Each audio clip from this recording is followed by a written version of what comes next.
naging impact ng character mo sa iyo? Gaya nga po ng sinasabi ko before, sobrang importante sa akin ang project na to. Not because bumalik sa work, but because special to dahil kay Sir Deo. This project ginawa ko is because of Sir Deo. Sadly, wala siya ngayon to see this outcome. Lahat po ng nakita nyo ngayon, hindi po ito mabubuo ng isa, dalawa, buong pamilya po ito ng Saving Grace, from on-cam hanggang off-cam.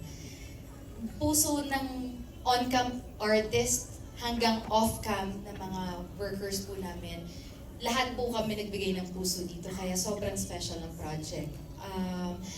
Kung anong natutunan ko naman po kay Ana, siguro hindi lang natutunan nakarelate ako kay Ana kasi may ugali po akong nag-wall din ako.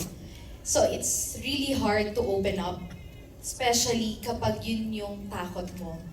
And with Ana, yun yung, kaya hirap na hirap akong i-portray yung role, especially the first part, the first episode na nakita nyo. Kasi ang hirap magpigil, especially kung nakita nyo na yung galing ng bata. Sobrang inosente, sobrang raw.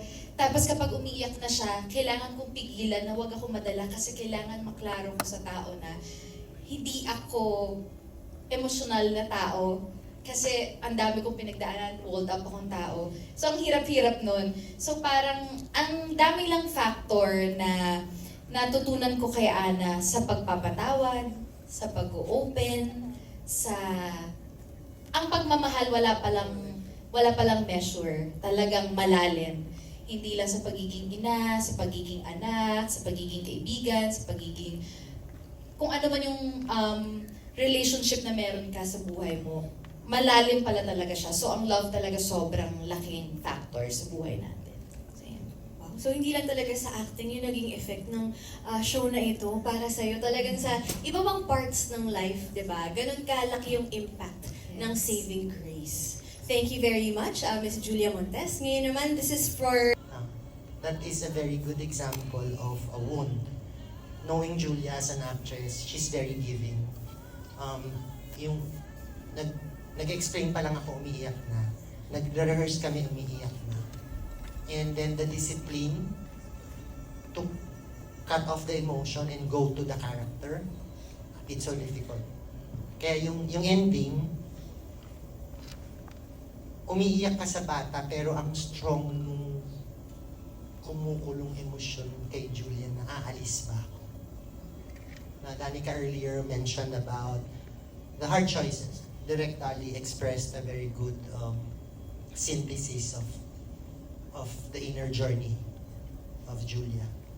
Yung gumawa siya ng isang bagay, dinesisyon na niya sa moment na yun. Pwede mong tignang mali, pwedeng may tumingin ng tama. Pero ikaw, pag nakaharap ka na sa punto na you have to save somebody, you have to love somebody, you have to do something. Hindi mo alam kung anong tatakbo sa isipan mo, kung saan ka aabot na desisyon. So, that is a very, very, hindi lang extra mile. Ang hirap gawin. Ang laki-laki kasi, pag may iniwanan kaming isang bagay na hindi maipaliwanag, susugat yun doon sa manonood. If our advocacy is, to embrace the abandon, walang exclusion. Yes, ang ganda, no? Grabe talaga yung extra mile. Hindi lang, kumbaga, ginaya yung ibang versions. Ito talagang pinag-isipan bawat character, may arc. At talagang tatapusin. Nakaka-excite. Kasi hindi tayo mabibitin sa ending. Yes, go ahead, Direk Dolly. Yun, siguro dadagdagan ko lang yung sinabi nila. Feeling ko, sa ibang versions kasi ng character, that particular moment, ganito yung point of view nila doon sa nangyayari. And I think doon kasi magaling yung Pilipino, di ba? Doon tayo magaling, doon sa, minsan kahit yung mga audience, hindi mo man kailangan i-explain, pero i-explain ko. Di ba? Para walang, para clear, kasi syempre, the topic is very sensitive, child abuse, di ba? And it's very relevant in the Philippines, even though if we don't wanna admit it, di ba? Yun nga yung lagi sinasabi, nakikita pero wala tayong ginagawa. Same yun sa nangyayari dito sa Saving Grace. Nakikita pero karamihan walang ginagawa. Pero may isang nakakita at may isang may ginawa. At dun sa pagkagagawa niya dun sa pagsisave niya dun sa kid na yun, it affected everybody else. And we really took time to explain or at least showcase yung mga different reasons and yung complexity ng desisyon ng bawat isa sa kanila. And which they did very well sa mga characters na to, even dun sa mga wala dito. Kasi lahat ng supporting cast, meron silang ambag at meron sila talagang pinupush dun sa kwento eh. Na very, yun nga, kasi dun sa Japanese version, nangyayari lang siya, pero hindi mo sila naiintindihan. Kasi ganun yung treatment nila. Sa atin, talagang pinapakita natin, sinasabi natin, binabackstoryhan natin yung bawat characters. Kasi nga, we want people to see the situation and decide for themselves if what they're doing is right or wrong. Kasi hindi kami nagbibigay na ito talaga yung dapat nating gawin. Kumbaga dito, binibigay namin yung, pinapakita lang namin at ang option ay nasa audience talaga siya. So paano niya iintindihin kung kanino siya makaka-relate. Kasi everybody has in their own mind a reason why they're doing that. Diba? Even Chito and Sarah, kahit gaano kasama yung tingin natin sa kanila, pero meron silang pinanggagalingang characters. Even yung characters ni Sam at saka ni Elise, maiintindihan nyo sa future episodes, bakit ganun sila umabot doon. And even lalo kay Julia, kay sa character ni Anna, na ang galing talaga nung pinanghuhugutan ng character, kaya siya ganun sa simula.